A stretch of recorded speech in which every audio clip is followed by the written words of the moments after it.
getting started. Sorry, I'm hold on. Okay, ready? What are we doing? This is a first for us. Wait, that's a Fuzzy too. We're acting like this is our first episode. This is like episode what, 13? 13. I don't know, but he's probably the closest. Like he's a very and he's not here. Okay, let's show him our professionalism. Let's show him what we're up to. Okay, let's do this properly. What's up, everybody, and welcome to another episode of the Gotta Get It podcast, starring Yusuf, Aaron, JP. We want to say thank you guys so much for all your love and positivity and just constructive criticism that you guys have been giving us on the podcast. We are effectively trying to listen to everything you guys are saying and to grow as best as we can. We hear you, we feel you, we need you, we love you, and we're happy that you're here listening to us today. I feel like you've gotten a lot better since you did that Ben Baller podcast episode. Hey, you know that podcast reached like number 30 on the charts of top podcasts? He's like top 5% of all podcasts. Like I looked at at 2 you million when I said that podcasts in I the know world. you're a big fan of him. Yeah. It's really good. I even listened to the episode. You did really good. Hey, you did well. I did? Yeah. Once we 100% get all of our shit together, we're going to have him on. He's fanboying. We can have him on. No, I know, Like, but he I told want me us we to can be have him like on. at 100%. We're still growing. We're still going Okay, on then the I'll up. say this because the audience will like to hear this. I'm leaving on a charity trip from April 11th through 20th. During that time, JP, I'm looking at you when I say this. I don't need to look at Aaron. Mm-hmm. I give you full control. Reconstruct the room. Buy new desks. Buy the Gotta Get It banner. Do whatever we need to do, and let's get ready. Recast Aaron. If there's any recast, we're getting rid of you. I actually got mad at Aaron. We had an argument on the phone the other day, and I was ready to be like, I actually told both of you guys on FaceTime I'm ready to quit. You guys remember that? Mm-hmm. Yeah. You know what I was wondering? After I said that and we hung up, how much crap did y'all talk to me behind the scenes? Be honest. Don't hold back. All we said was we were like, oh, we expected this to happen at some point. We were on a FaceTime, and I was pissed, guys. And I didn't want to bring it on the podcast and have a whole episode about it. But I was pissed for personal reasons about what I feel like we're not doing as a team and what I felt like I was doing solo. So at the end of our FaceTime, I literally look at them and go, guys, I'm ready to quit. But the problem is I can't quit because I want the podcast. So if I was going to quit, I'd actually take you guys to court and try to Gotta Get It for myself. JP, if you'd like to come with me, that's fine. I'll have you. Okay. Aaron, we got to take him to court. Okay, first off, what? Yeah. That's so much work. We just started. Yeah. But how else would he get the podcast? How about this? How about you guys get the got it and I'll get the get it? What I'm saying is I wouldn't quit because I want the podcast. Yeah. You know what I mean? Yeah. So if we got to go to war, I'll go to war. I'm not leaving. This is my life. I'm not leaving Gotta Get It. I think You it'd be can't kick me easier out. than going to court. I think it's just be like, Aaron, here's how much do you want for it? How much do you want for it to kick you out? For me to take it and then... Because I'll do like 7 episodes a week if it was my own. $1 million. Okay, you see the way my bank account is set up? Anyway. We're negative. How are you going to ask for I say money? that to say, as a team, guys, whatever business you guys are working, if you have friends that you're working with, 1, it's really hard to combine business and friendship, but we're doing a great job at it. 2, it's not always sunshine and rainbows. You're going to go through difficulties. You're going to go through misunderstandings, but the most important part is communication. So me and Aaron had a very tense conversation, and he thought I was trying to argue with him. And on the call, I told him, Aaron, I'm not arguing. I'm literally just trying to communicate to you my feelings. I'm sorry if they're coming off as aggressive, but it's just because I'm really passionate about what I'm sharing. So communication is key. But I will say we have had times in the past where different situations will build up and add, and it just comes as a way for you to just let that energy go. Like the last episode we did when we had to reshoot it. Well, that was personal stuff aside. I know, but I'm just saying, usually when you're coming across like that, what comes to my mind is like, okay, what else is going on? Is he getting overwhelmed? Is situations happening with a girl? I was overwhelmed with the No, everything in that conversation was driven by the podcast. Okay, so that's but we're the not going to only bring it reason- up.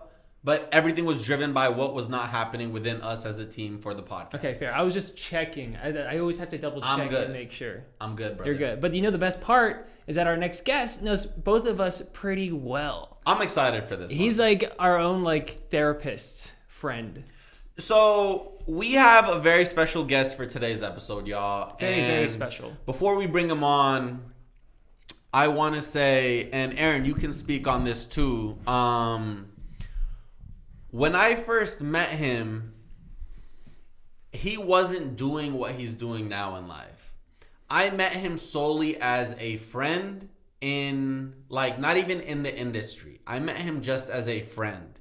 I didn't care what his career path was. I didn't care what his social numbers were like. I didn't care about any of that. What I cared about having him in my life was the energy that he brought and the wisdom that he brought forth into my life. And he came into my life when I was at a really high in my career where I wasn't the best person. And he was also always a person who gave great guidance and advice.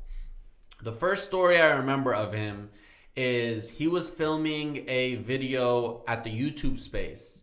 And it was in a room that I also needed. Mm-hmm. And I didn't even really know him like that at the time. And he asked me, would you like to do a video for my channel? Mm-hmm. With no hesitancy, I said, of course. Because like I've always been preaching on this podcast, I don't care about numbers. I don't care about views. I don't care where you are in life. Like, there's no ego. There's no status. It's about who you are as a person. Mm-hmm. And I did that for him. And then his friend, Lily Singh, caught attention of that and was really appreciative of that and said, wow, thank you for doing that for my friend. And through that, we became really good friends. And there was even a time recently where I haven't spoken to him in years. This is before we started Gotta Get It. Mm-hmm. I was going through a really hard time in 2020. And I looked through my phone contacts of who I should call, and his name stood out. Hadn't spoken to him in ages. Called him. Couple of rings later, he answered and gave me a 1-hour conversation to try to help me get out of that situation, and has always been there for me. So I'm really appreciative of this next guest. Well, my story's not as cool as that story. I honestly just, it was at 1600, and Alex had him, he had Lily over and some other people, and he was there, and I was chilling on the couch, and I didn't know who he was, and I was like, hey, do you want to hang out? Like, just like chilling, and then we just started hanging out, and then after that it just started becoming a thing, and like we started playing. I don't know, did we play Rocket League together? He didn't play much video games. No, he sucked, but he didn't play much video games. We played Rocket League, and that's when we were into the whole Rocket League kind of thing.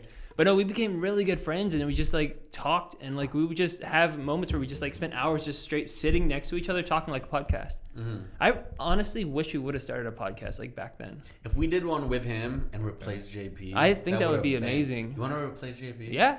I'm down. Let's do it. Take him to court? We'll tell him afterwards. All right. $1 million. Anyways, guys, I'm not going to give him an introduction because he doesn't need a label because he does it all. I'd like to welcome all of you to the Gotta Get It podcast. One of the biggest Gotta Getters that I know, Humble the Poet. Hey. Yo, I love that intro, man. I really appreciate y'all. Y'all said nice stuff. Of course, man. We appreciate you too, dude. So instead of having like, you know, a standard, like, let's go through this flow, let's have this structure, you brought up the idea of like, let's just talk as friends. Let's just be there and talk as friends and have a conversation. Yeah, completely. I think those are the best types of conversations. And, you know, even when you speak to somebody you don't know, even though we know each other, it takes a little while to kind of like scrape off, you know, some of the new stuff. And then all of a sudden you get deep and you get in. So I'm excited to catch up with you guys and have a great conversation. I will say, like, I mean, I know we know it, but I really love your backstory from like how you started as a teacher and stuff, and I'd love like to hear that. What do you think? Yeah, Humble, I want to say, I know you're here and you're thinking that we're gonna get into our life stories and tell our personal stuff. This episode's not about us; it's about you. It's about you, sir. Yeah, no, I'll tell you guys my story. I don't even know how much of my story you guys know. Yeah, I was living a completely different life. Wait, before you get started, I'm sorry for the interruption. People on the podcast hate when I interrupt. Can I ask you something? Yeah. Do you like being referred to as humble? I don't mind it, and that's a good story in itself because my legal name is so hard to pronounce that literally the only time I ever hear it pronounced properly is probably when I'm getting in trouble by my parents. My sisters don't pronounce my name properly. Nobody pronounces my name properly. Nobody in school pronounced it properly. So because of that, I've never had this like affinity for my legal name. And can we try? Yeah, of course. Okay. You say it. You say it properly. It's Gower. Say it one more time. Gower. Goer. Gunwar. Gunwar. So you don't I pronounce, can't say it. yeah, you don't pronounce the Yeah, N. you don't pronounce the N. You don't Color. pronounce the N. So like, you know, you That's say hard. like kangaroo or bang, you don't really say the N. You don't say the N. So it's Gower. Gonwer. So like K, Gower. Gonwer, yeah, it's yeah. So Gower. Gonwer, yeah. Cower. And it could be a W Gower. or a V, yeah. So then in school they call me Canwer, and then a lot of other people call me Gunwer. So all of these are just mispronunciations of my name. So then when Humble got popular, I was like, that's cool. I mean, it's So not how do very you humble spell to it? call yourself humble, but at the end of the day, it's the easiest one to pronounce. Humble's a really cool name. I think That's I can a say really it. cool name. But how do you spell your name? Kanwer. That's how my parents spelled it. I wouldn't have spelled it that way, but K- I used to be a school teacher. I learned the phonetics of this, but Oh, okay. Mr. Singh. yes, How are Mr. you Singh, today? exactly. Yeah, All right, so tell us about that. Tell us about that. You being a school teacher, like, where does it start? Where does Humble's... yeah, even before all of that. So what it was, Yeah. was, you know, when I was super young, is when my mom, like when I was growing up, my parents come from Punjab, you know, the northwest part of India, and they came in the 70s, and I'm the youngest of three kids. I got two older sisters, and we kind of grew up super, like, you know, half Canadian, half Punjabi, doing all that stuff. We moved because my mom got a job at the Kellogg's factory, and it was around the corner from the house. So like literally she could walk out her backyard, walk 5 minutes one way, and she was at work. And my dad drove a cab. So like they were just like living the life. And then within a year, my mom got injured at work. She like messed up her shoulder. And then she got really sad and really depressed. And then she got into spirituality through that depression. And she introduced spirituality into the family. So before this, I had like a mushroom cut. I was like a little mushroom cut kid. You know, my parents were trying to blend me into society and all that. And then my mom discovered Sikh philosophy. Well, even though she was raised in it, she never really looked at it. And then when she discovered Sikh philosophy, what she did was she kind of brought it into the house, brought its tenets in, but then she'd also make me go to like youth camps, like little young kids camps. And I'm sure they have them for different, you know, faiths, different religions, summer camps, all of that. And then I grew up going to these camps. So I went, you know, I started going when I was like 7 years old, all the way up until I was like 16, 17. And then by the time And I what was- were the camps? in the beginning, you're just learning like, you know, historical figures and names and learning how to read, you know, the different hymns, the same way someone would learn how to read the Quran or learn how to read the Bible and stuff like that. But then I started, as I got probably around middle school time, I started going to these deeper ones, which were like philosophy, like learning about the ego, learning about attachments, learning about greed, Oh, wow. learning about lust. Like I was learning about lust when I still thought girls had cooties. And, you know, in addition to the stuff that I learned, what ended up happening was you spend so much time in these camps, you end up becoming like a volunteer for them. So by the time I'm 16, I'm teaching the 8-year-olds. So I had all this experience working with kids by coming up in this system. So then I go to university and I'm doing a degree in IT. I'm coding, I'm math heavy, I'm doing all that type of stuff. And then, you know, we're watching TV one day at my house, and that TV show Boston Public, which was like this ratchet ass high school drama, was on. And I was like, this looks so cool. And then my sister said to me, she's like, why don't you become a teacher? And I was like, I never thought about that. And then she's just like, you have so much experience working with kids already, you'd be great for it. So what I thought I was gonna do was like a traditional, like get an MBA, get a job, and just live life. So then I faked a bunch of volunteer experience. I got some people to hook me up with reference letters, and I applied to teachers college at the same university that I went to. And I like, generally people like plan this out like 3 years in advance, and I like packaged this whole thing up in 2 months. And then like did the interview, really like doubled down on like, you know, diversity and being a minority hire and being a male who wants to work with little kids. And then I got in teachers college. And then from teachers college, I started hustling. I started skipping class and volunteering in classrooms really early. Wait, what were you teaching? What subjects and what grade levels? So when you're a student teacher, you're pretty much the assistant to a teacher. So my first half of the year, I was doing grade 1.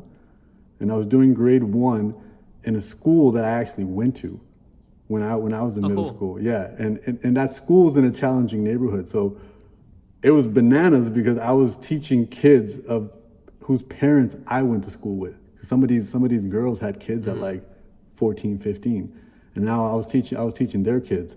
And so I did grade 1 I did grade 1 for the first half, and then the second half I did grade 6. And then, you know, it just gave me the spectrum of just like the differences working with super young kids and super old kids. And then from that, what was your favorite to work with? Just curiosity, like age-wise. the young kids are fun, but they take way more energy. You know, the older kids are way more paperwork, but you can explore more with them. You can go deeper with them, right? Now I have a question for you. Yeah. So one thing that I took from what you said is at a very young age, you were learning about things like philosophy, spirituality, ego. Yeah. Things that I personally feel like should be taught in grade school but aren't. Like I didn't get introduced into that world until my 20s, and now at 31 I'm still learning about it and still trying to understand that level of life. Yeah. And you grew up with it, which I think is beautiful. Now, when you were teaching these students, were you teaching them these same things, or were you teaching them the basics of what grade school is today? Well, You know, like, yeah, I know exactly what you're saying. So it was a combination of both. Like obviously you have a curriculum in which you have to teach them. So, you know, like when I became a teacher, I most of the years I spent teaching grade 4, grade 3.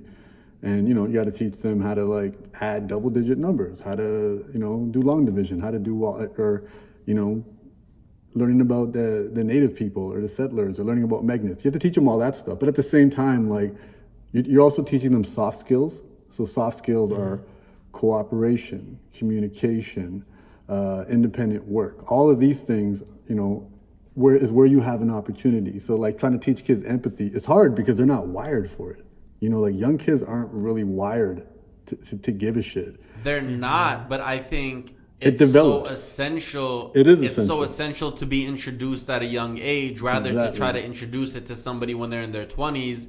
And like I brought it up to people in the LA circle and they've looked at me like I brought up the word I believe. Like I was talking to a girl and I said, I believe in energy. I believe in spirituality. And she looked at me, oh God, just like everybody else in LA. Because she's so ignorant to it. Yeah, She doesn't get it. yeah.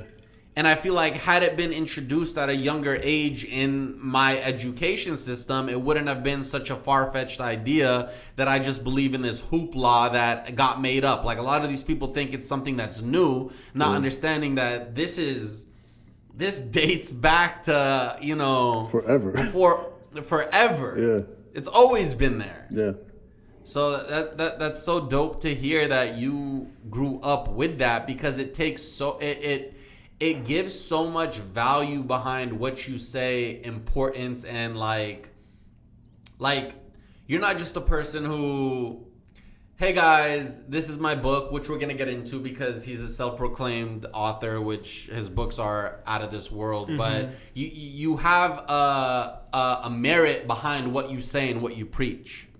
Yeah, I think it took me a long time to figure out, like the reason I ended up becoming a teacher, like the reason the idea got sold to me was this idea that like, yo, you could work this job for like 40 years and no 2 days will be the same. Because I was so afraid of that idea of like every single day feeling the same, getting stuck in a rut, getting caught in routine, 20 years going by, you're like, where's the time gone? Nothing new's happened, there's no growth. And I definitely didn't want that. And I knew a corporate job was gonna create that for me. And, you know, obviously, you know, with immigrant parents, they want you to like be super successful, and teachers aren't the highest paid jobs or anything like that. As well as, you know, nobody has a clear understanding of what it actually means until you're in it. And I love what you said about, you know, stressing the importance of energy, stressing the importance of empathy. And even when I was exposed to it, I wasn't exposed to it by great teachers. I would just, you know, it's kind of like you guys both know how to work out. That doesn't necessarily mean that you guys know how to teach somebody how to work out. It's a separate skill. You know, go back to high school and think about some of those hard classes you had. You had a teacher who understood it, but he didn't know how to deliver it to you. He didn't know how to break it down and make it digestible. He didn't know how to make it easy to understand. And that's where I think you're absolutely right, which is like, how do you start with kids super young and you teach them the basics? Like teaching them the basics of like, when you're upset, take 5 deep breaths. You know, we're not going to call it meditation class. We're going to call it making your relationship with your breath, like breathe. How that makes you feel better. And imagine all of us learned that at age 5 instead of us learning that now in our 20s and 30s and stuff. I was trying to give Aaron a lesson in that during that one heated podcast that we had when I was like giving you guys that. You do it so much better, Humble. Hey, come on! All right, JP. Let's replace Yusuf with Humble. What do you say? Hey, stop this! All right, so now, so you started off as a teacher. How did you become the social media No. influencer? I don't want to get there yet. I'm sorry to cut you off. I know you guys hate when I cut Aaron off. Aaron, I didn't mean to do that. I'm sorry, but there's still. I want to learn more about my friend, and there's a question that I have for him. Okay, let's May hear I your ask question. it?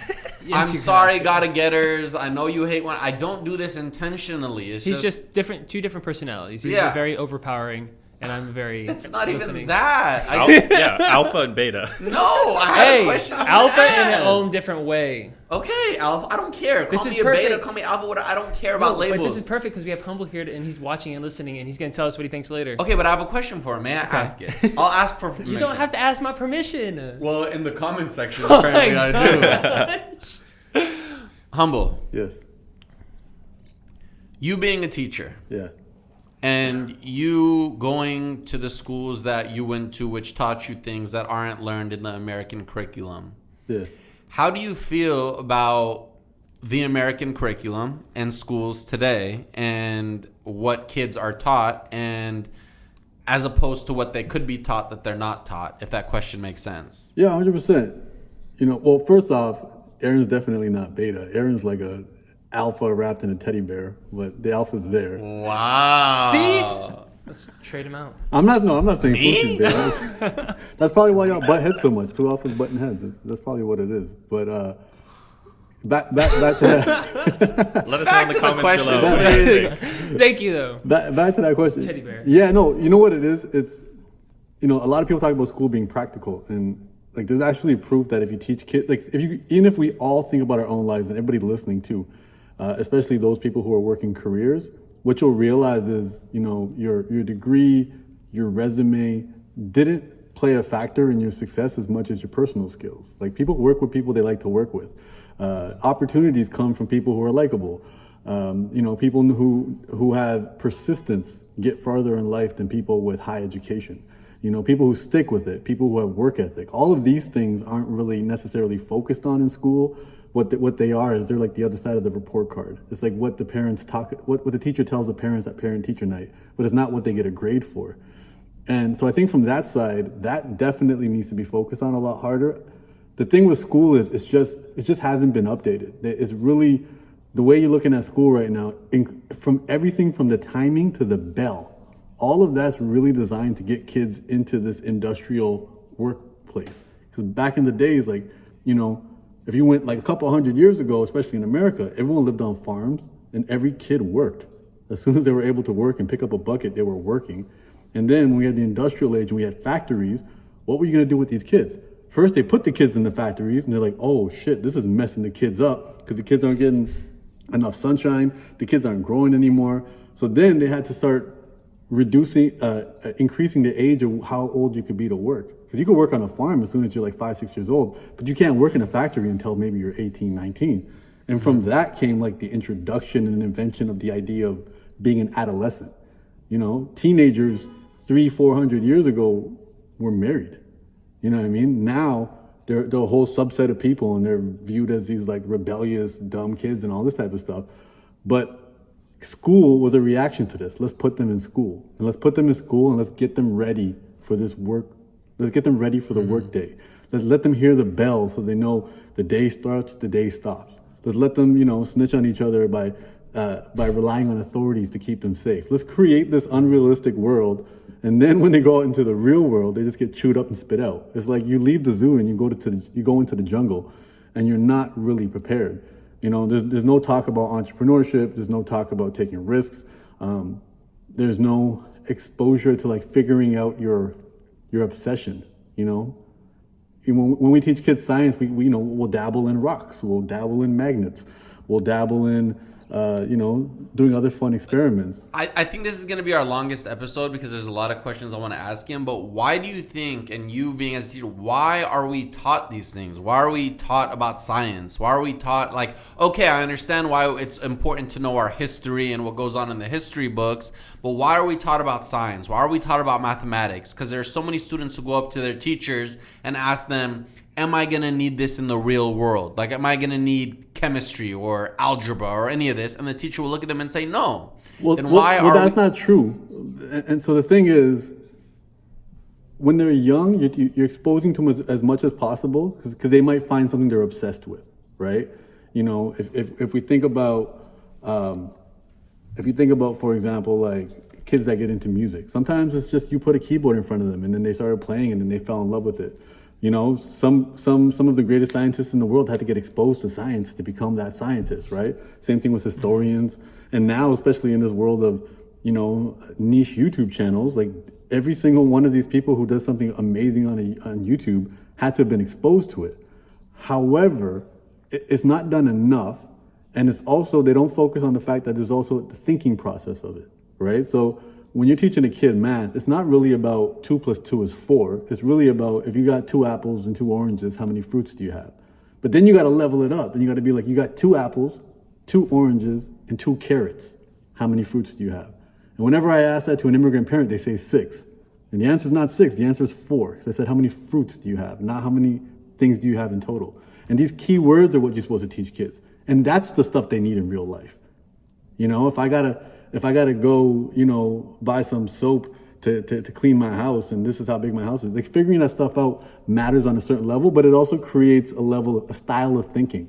You know, even today when we're talking about, you know, shooting separate visuals for this on my phone to ensure that it's clear, like that's problem solving. That problem solving is really good. The problem is the interesting stuff is time consuming and it's expensive and it can't be done when you got 30 kids in the class. And that's where it's a challenge. Like 1 year I was teaching the 5th grade, I had 35 kids in a little portable classroom outside. I only had like 25 hooks for their jackets. And I live in Toronto, like where it's winter. So you're set up not to succeed based off, you know, government cutbacks and all this type of stuff. And then in some senses, when you have so many kids, you know, in one room, you're really just doing behavioral management, which in itself is important. You're teaching these kids how to coexist with each other. You're showing them like, hey, you're sitting beside this other kid. I don't care if you don't like them, because in the real world, you're gonna have to work with people you don't like, and certain skills are gonna have to get developed over there. You're gonna have to learn to not be so aggressive or assertive, and you're gonna have to learn to also not be so defensive. You know what I mean? So a lot of this came from the right place. It's not like there's some guy just rubbing his hands and laughing at us, feeling like, ha ha ha, I'm messing up all these kids. But at the same time, it's a little bit outdated. But also, I think most people just have to get plugged. They're just getting plugged into the world, right? Like most of the people at the end of the day. I think the most important part about what you're saying is it's outdated. Like if I, as a future parent, had an opportunity, let's say there was a new curriculum that came out in a new school, and it said at our, like LeBron James started his school, right? But it's under the same infrastructure of what school is. Subjects, you know, tests, this and this and this and this. But if there was a new curriculum out there that said, you can allow your son to go, or son or daughter to go to this school, which is going to teach you math, science, history, yada, yada, yada. Or you can allow your son to go to this school, which is going to teach you meditation, classes on empathy, classes on ego, classes on the importance of understanding racism and inequality. And I would put my son in that school. Yeah, I heard a really good idea, which was, if you're learning how to build or fix something, go to traditional school. Everything else, learn it by yourself. You know, everything else you can learn it on YouTube. Everything else you can find on the internet. But if you're learning how to like technically build something or fix something, you know, like fix a broken bone, build a car, go to school for that. Everything else you can learn on your own. I get that. I get that. That's beautiful. And I think also it's like, I think it was Dame Dash that did it. He did something where he took his son, gave his son $20, and he's like, you're buying everybody, all 7 of us, dinner tonight. Go figure it out. And then his son had to go to the store, and he bought 2 hats for $10 a piece, went on the street, sold each hat for $20 a piece, doubled it up to $40, and then just kept flipping. End of the day, showed up with $200, to buy dinner for everybody. So there's a lot of that like integrative real world learning stuff that has, especially in a country like America, has proven to be successful. But not everybody wants to be a hustler and an entrepreneur, and they shouldn't have to be. Mm-hmm. But I do think these old ideas that attending school, going into debt to go to university, this is going to somehow provide you with some safety and security. Like, it doesn't. You know, it just puts you in debt. And debt is a form of indentured servitude. Like, because you're in so much debt, now you got to keep that job, which pays you a salary, which in itself is predictable. You make the exact same money every 2 weeks. So then you allocate every single dollar because you know exactly how much you're making, and you just keep yourself in debt. You make your minimum payments on your credit card, and now you're screwed. And now you have to work. And then something like a pandemic hits, it flips everybody on their head, and they don't know what they're gonna do. You know, whereas if somebody's in entrepreneur space, for example, they're already used to the roller coaster. They're used to the day, you know, one day, 1 month, you know, you make the bag, 7 months go by, nothing. You know, 3 more months, great things happen. I'm in that position right now. Let's get it. And that's the thing. And even in our conversation, it was just reminding you of the resilience. Like, you've been here before. Yeah. You know, it is the ups and downs. You actually the sparked the fire in me, which got me to be like, you know what? I'm at a down right now, but I'm not gonna stay down. Yeah. Like, I have an option. I can stay down. I can keep retelling this sob story to people and about me being lost. Or I can let my resilience speak for itself, get up, try again, keep going, and, you know, figure out what I'm going to do and going to achieve in my life, which the conversation I had with you in 2020 helped a lot to get there. Have you heard of Sisyphus? I mean, The Sisyphus story? What was that? Sisyphus. No. All right, so this is a dope-ass story. So Sisyphus, it's kind of like, Sisyphus was used as the analogy for hell. So Sisyphus is this man who's pushing up a big boulder, and he's pushing up a big boulder to the top of a hill. Oh. And I'm sure you guys have heard it. Then as soon as he gets to the top of the hill, it rolls back down. And then he has to go back down and roll, you know, because it's a hill. So he's pushing it up, watching it roll down, pushing it back up, watching it roll down. And Sisyphus is our lives. So now, for example, let's say you're in high school, right? You start in grade 9, you're at the bottom of the hill, you push your way all the way up to grade 12. Now you're the most popular kid in school, you know everybody, you know all the teachers, vibes is good, everything. Then you graduate. Okay, you graduate, now what? Now you're back at the bottom of the hill. You're a freshman at a college, you're a new guy at work, you don't know anybody, all your social currency is gone, and now you're pushing yourself back up. And we promise ourselves that we're gonna hit that top, but there's always the next day where it rolls back down. You can win a Grammy, you can win an Oscar, you can, you know, you can secure a bag and a deal, and then the next day it rolls back down. And one of my favorite philosophers is a guy named Albert Camus, and all he said was, imagine Sisyphus happy. And that's one of his famous quotes, which is like, imagine he realizes that it's absurd what life is, but he's just smiling the whole time. He knows once he gets to the top, it's gonna roll back down, and he'll focus on pushing it up again. And it's the same idea, like, you know, one episode of a podcast at a time. I totally get that. I totally get that ideology, and I actually love that because that pertains so much to my life. Because like, I won the Streamy for Entertainer of the Year. I was on stage and I misspoke, and I write about this in my book, and I don't want to say what I said now, but I misspoke.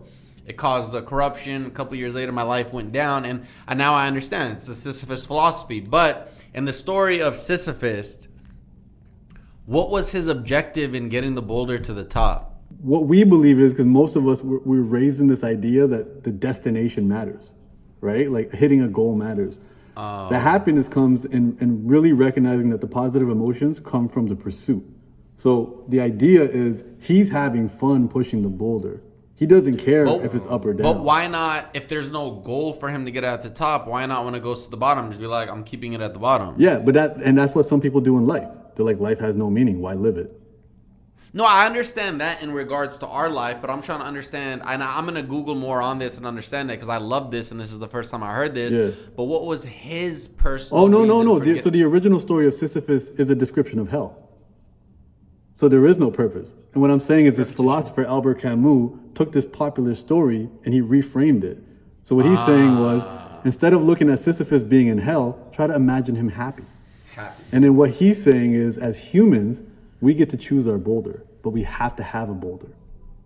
Got it. Do you feel what I'm saying? And it's like, you know, you guys aren't, we're not doing this podcast to get to the end. You know, we're doing this podcast to enjoy it while it's happening. We're pushing the boulder, and it's not meant to be easy. It's only worth it if there's a little bit of push. You know, an easy day in the gym isn't a good day in the gym, right? You do it because there's got to be a little bit of resistance, a little bit of discomfort, a little bit of unfamiliarity, and it's the same idea. And the problem is what we believe, especially in life, is like, nah, it's supposed to be autopilot. It's supposed to be happily ever after. It's supposed to be, once I win that streamy, it's all good. Once I get that $1 million, it's all good. And it's like, no, man, it's supposed to be, once you get that $1 million, now you can afford your boulder. You can afford to pick a new challenge. You can afford to launch a new product or start a podcast and be able to afford the cameras and the equipment and now start this, even if it's not generating anything today, believing that it may later or that you don't care because you're just having fun having the conversations. And at the end of the day, why do we do anything, right? It's to have these positive emotions. It's to feel good. We call it happiness, but really happiness comes once in a while.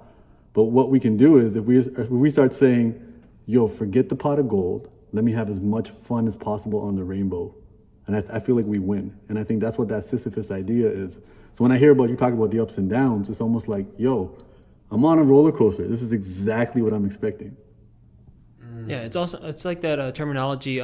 If you're having fun working every day, is it work? Yeah. Or whatever that is. It was so funny. I had a phone call last night with a friend, and he's like, man, what am I supposed to do now? Like, I've reached my, like, what am I supposed to do? Like, I'm here, like, what's next? And he's been getting, like, really depressed and sad.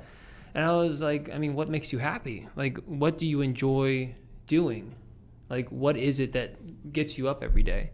And that's just what I've been trying to tell him, but he always forgets, like, every few weeks, and he's back to the same. He's like, I did it. Now what? I'm like, well, and that's the thing. That was probably the coolest thing that I recognized just even coming to LA was like a lot of people who just, everybody you meet has a crazy work ethic.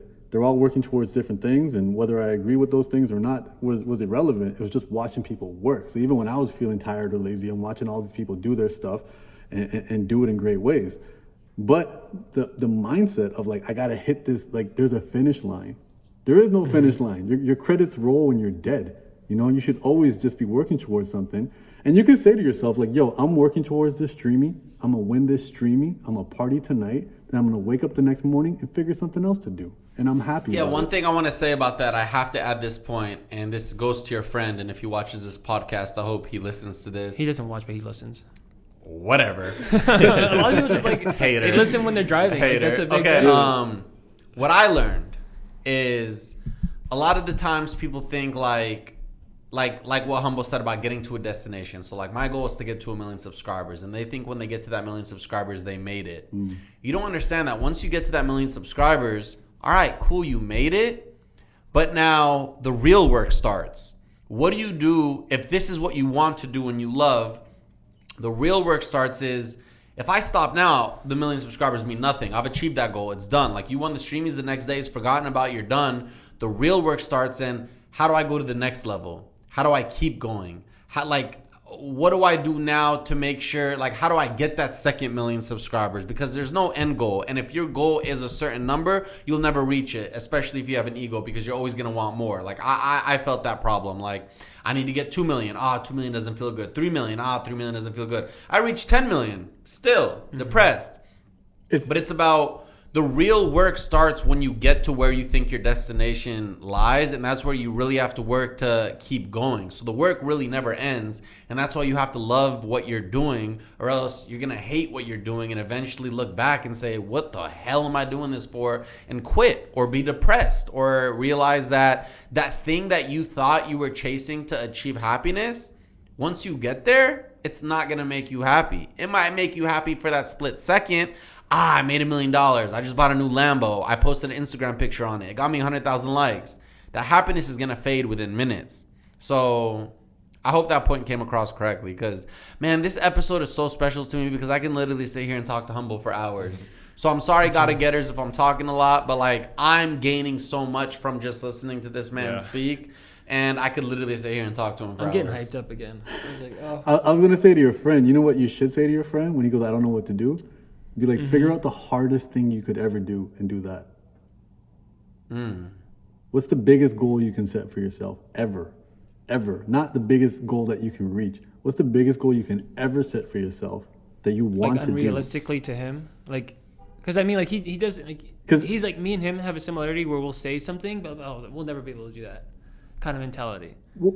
I mean, but you guys are both, I mean, you and Fusi right now, you guys are both have successfully manifested quite a bit already, maybe in scale. And to Fusi's point too, but once you hit 1 million subscribers, that's also an invitation to be in a room with people who have 10 million to remind you that you ain't shit, right? So the issue isn't even the happiness that comes with 1 million subscribers. The issue is the promise you made yourself when you get that 1 million subscribers. And how would you know? Because you don't have 1 million subscribers.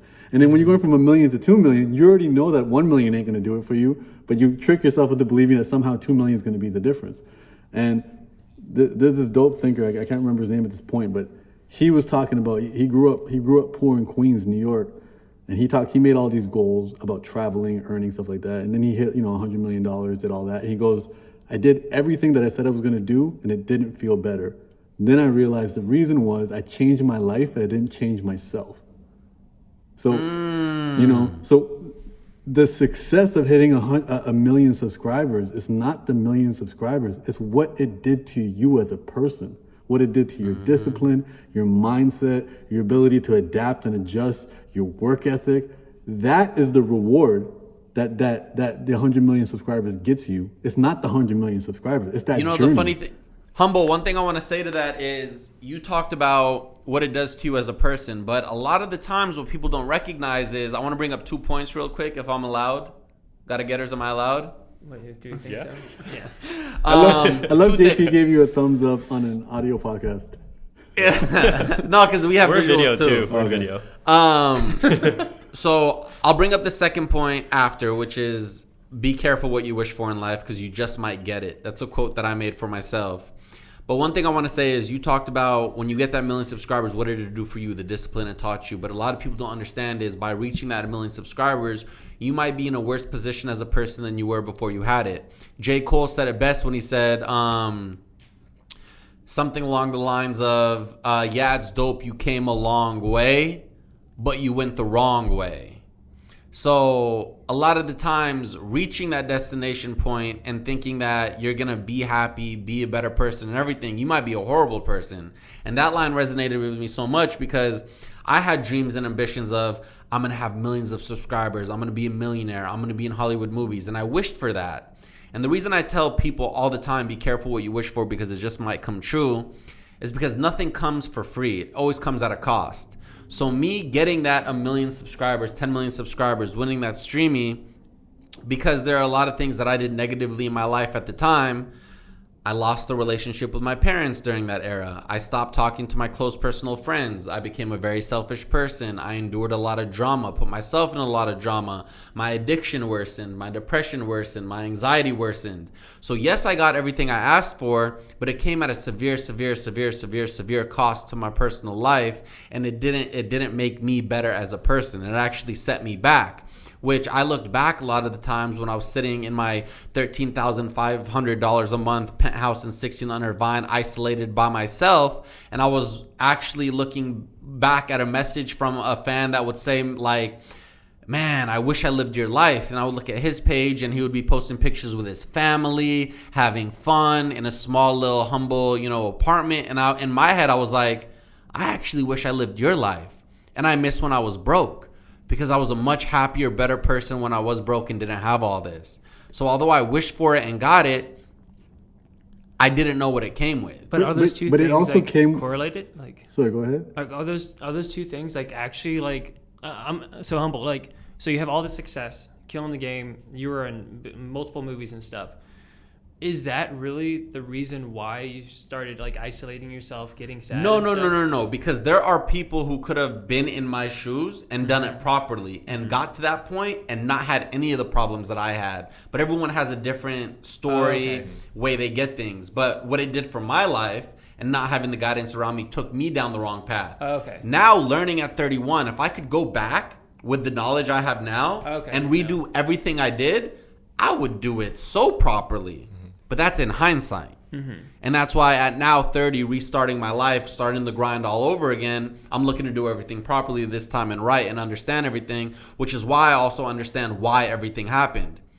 Everything that I had wished for, like for the July 15th event, hope this goes through, hope I meet Drake, hope I do this.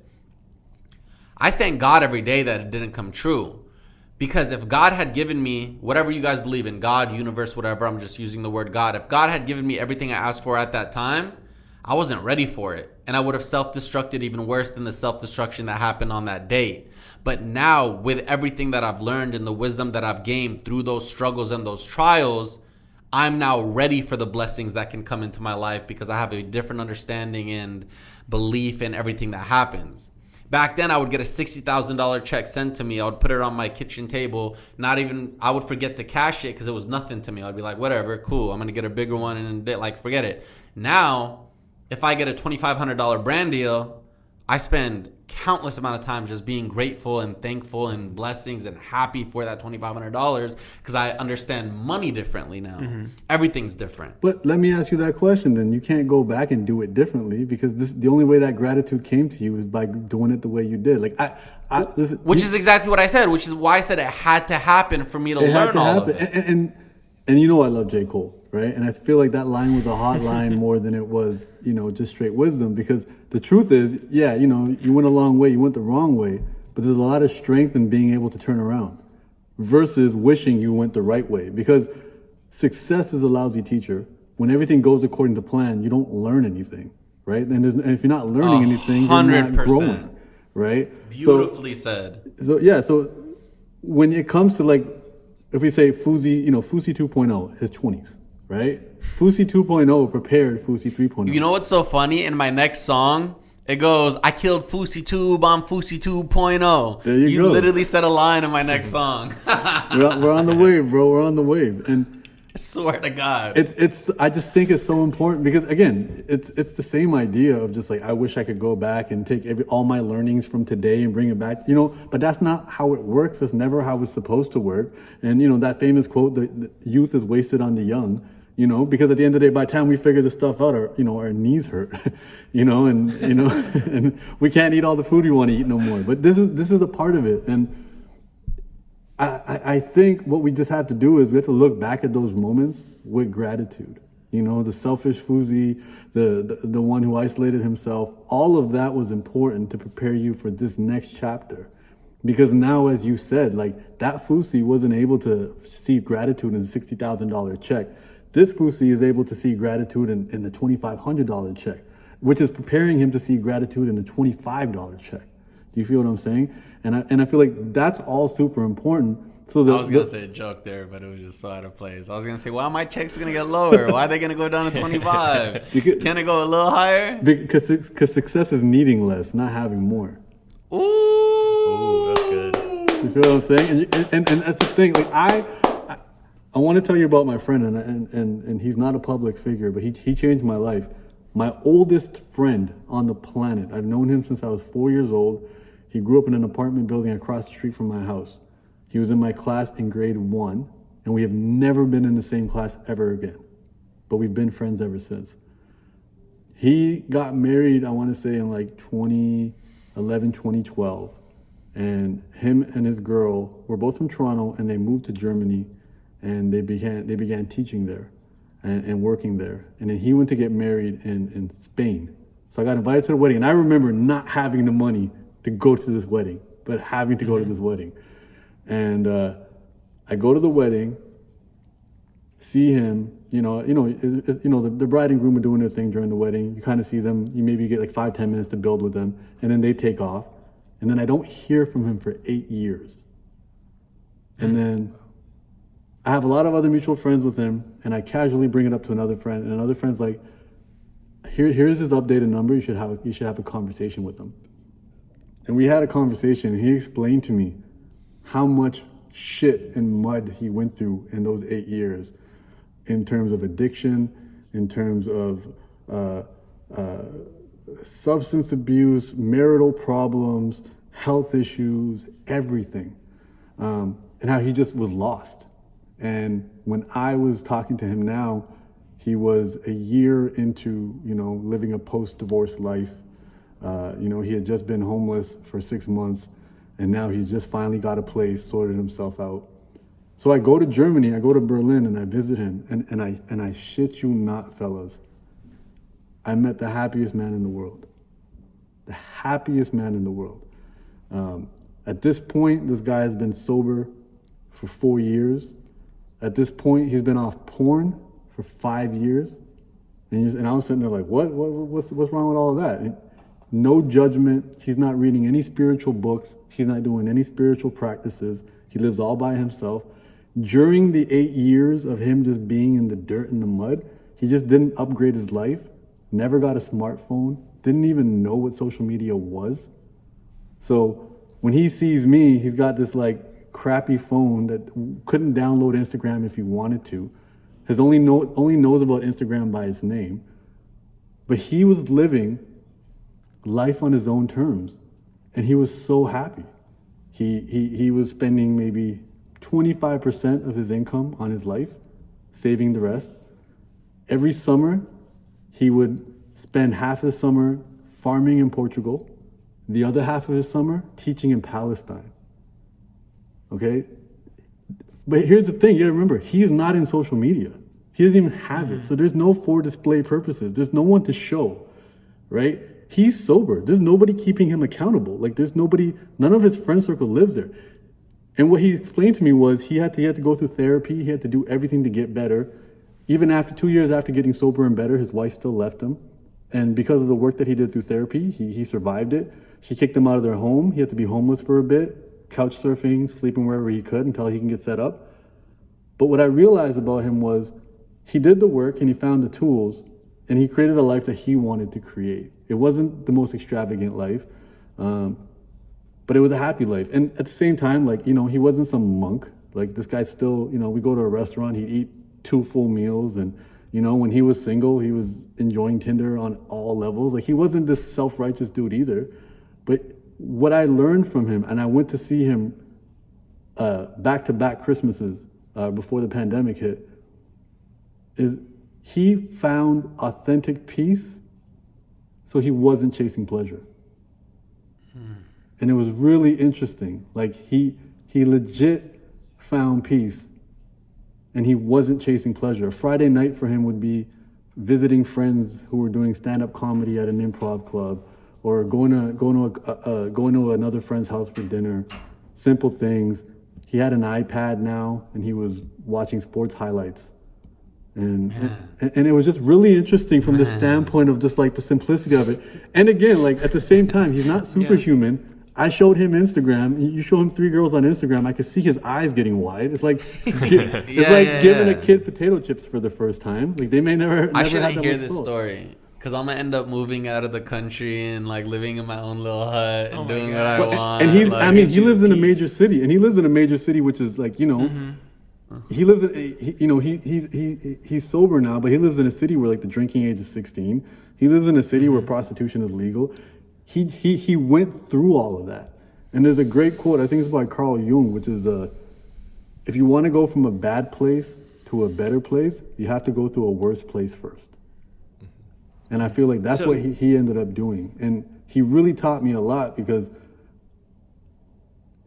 there was no preaching involved. There was no performance involved. There was no one to show. Like when he's farming in Portugal, he's farming because he wants to learn how to do it. He's a Jamaican cat.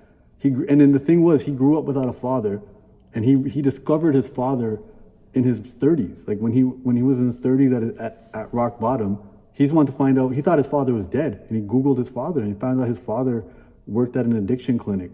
Connected with his father. His father educated him on like, hey man, like, me, your uncles, your grandfather, we have a history of addiction. And it helped him understand, like, yo, I didn't realize that I had this condition in my bloodline because it's not on my mom's side. And it's just been really brilliant to talk to this guy because he really showed me that it's not the external stuff, it's just the internal work. And now he's a sponsor for people. You know, I'm hanging out with him. And he could be in a room full of people drinking, having fun, this is that. He doesn't, you know, it's not a discipline for him anymore. He's adjusted himself and had a new relationship. And what I love about it is there isn't a spiritual teacher behind this. There isn't a certain book. There's just a guy trying to get better and authentically wanting to get better and improve his life. And it's definitely worked. Humble, one thing I want to say is the same way that you view this friend, I personally, and I know for a fact they do too, we view you as you view that friend. If that makes sense.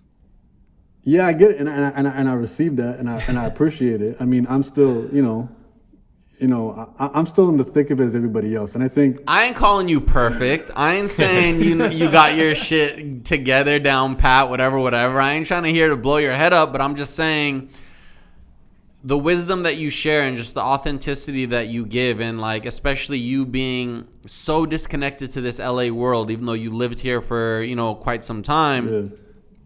It's so beautiful to hear, and I can literally sit here and listen to you talk for hours. But I got that from you guys too, and you guys need to understand that. Like, you guys got to realize, like, when I first came to LA, I spent 5 years in LA.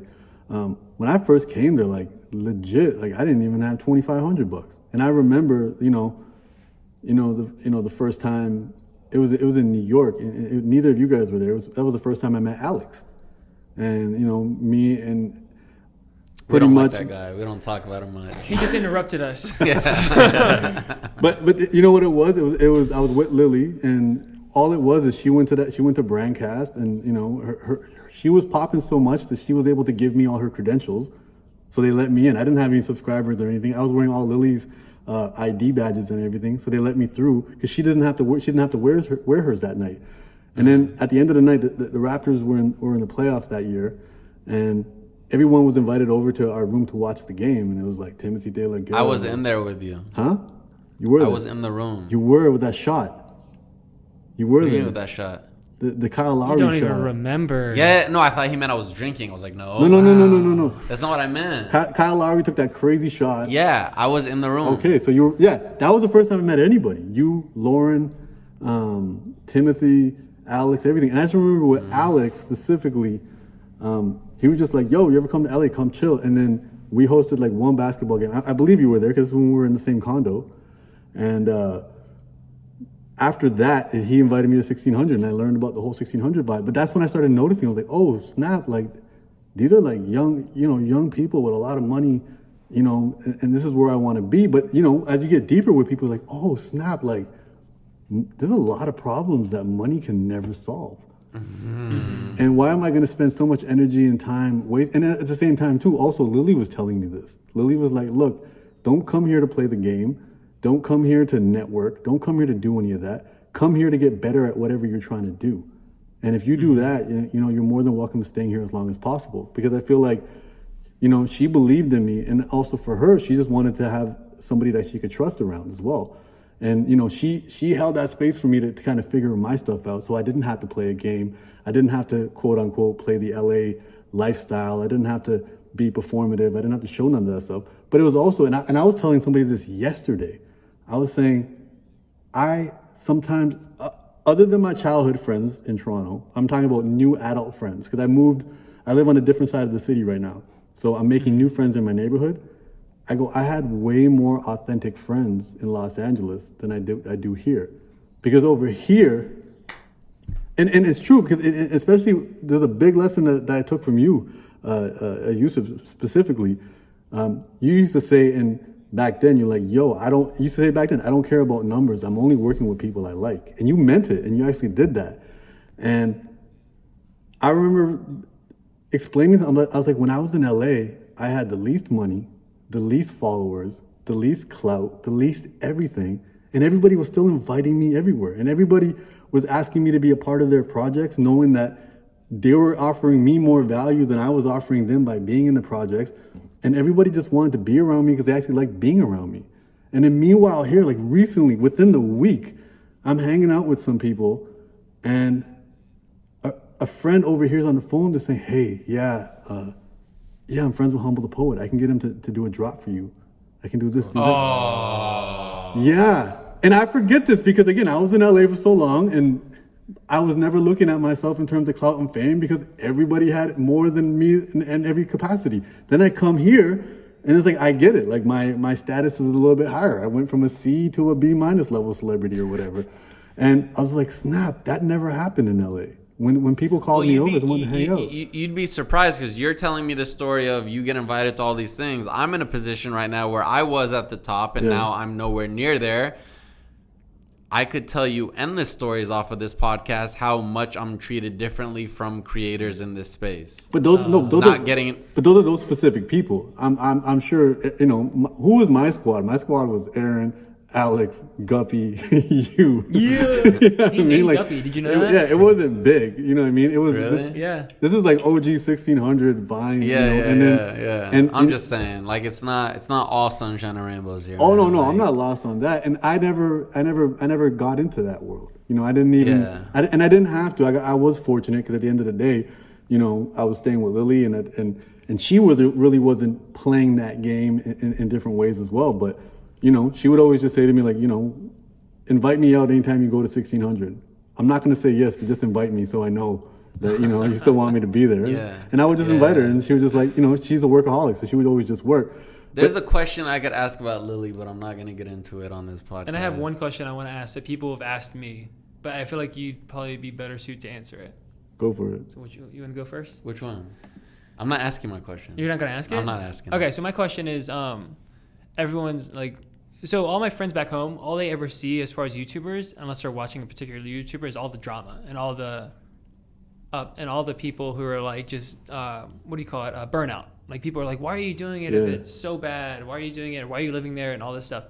And they're like, is there a way for you to be happy but still do social media and all that stuff? Like you said, your friend cut all that stuff out of his life. Well, he never had it. He never got into it. That's what I want to say. Oh. He never got into it. I'm not saying he had the discipline to cut it out. He just during that time he just never upgraded his phone, so he never had it. Okay. So with somebody who's never been in it and somebody who like us, we're on it like all the time. Do you like what kind of advice would you give to someone, especially someone new who's trying to get into social media and people are like trying to like spam like right now everyone believes that you have to spam to get noticed. Like you have to like just continuously post, do this, and this. Like Before he answers this, I want to say two things. One, for those of you that don't know, Humble, correct me if I'm wrong, Humble plans on leaving social media at the end of the year. So that's a story in itself. I did, and I proclaimed it, and then somebody I really respected gave me a call and told me that I can't. okay, so you probably have a good answer for this. Well, wait. question. Before he answers that, can I read about what you just said about spamming and attention? Can I read you a text that really... I was working out at the gym. You guys know I'm working really hard on this channel and the other channels. Mm-hmm. Can I tell you a text I got from a YouTuber? Yeah. I posted a thing on Twitter and IG, and I said, I don't want to do what I'm about to do. I can't believe I'm about to do it. What was I about to do? I was about to get my butt off and go to the gym and run for the first time. Being So dramatic, the YouTuber texts me, what are you talking about on Twitter? I said, gym, LOL. He said, LOL, you fool. Effing clickbait. I put crying face emojis. No drama for me. Angel emoji. Fousey. When views are down, you can't clickbait. You got to create substance. That vague stuff only works when you're popping. You have so many empty posts with no entertainment. My response was, my content is A1 right now across all channels I'm running. Content doesn't equal views anymore, and I get that. But I'm not willing to be crazy, be wild, be controversial for the views anymore. I'll let the content speak for itself. As for social media posts, I could give a F less about Twitter. He said, you're still using social like 20 million people are listening. You gotta fight for attention. I said, I don't need it. I'm too old for that. I'm on my own path, brother. So you see this mentality that with the question that Aaron's asking that people have about social media these days of what you have to do to get attention to survive, what you have to succumb to. So, dude, it's already been an hour. I think it has, and this is such an important episode and something that I really want people to listen to and digest. So instead of adding another hour into what we're about to talk about, I think it's best we make a part two. Make a part two. So we're ending the episode right there. Give it a big thumbs up if you're ready for part two. We're not done with Humble. Humble, let them know we're not done with you. We're not done. We're just getting started. We're just getting started, and there's too much information to just cut the episode short for time purposes and say, all right, guys, that's all you get. Nah, I want you to hear everything, and we could do 10 parts on this. So that's the end of this episode. You'll get part 2 later this week, so be sure to subscribe, turn on your notification bells, and... also, one thing. If you guys are liking what Humble says, be sure to follow him on all social media, because that's all of his feed is just encouraging bits of information. If you haven't already, check out his books too, because honestly, whenever I feel down, I just open up any page and it's just like instant gratification. And if you don't know about his books, you'll hear about it in part 2 coming later this week. Until then, 3, 2, 1. Gotta get it! We forgot to tell Humble, did Yeah, you? yeah. Part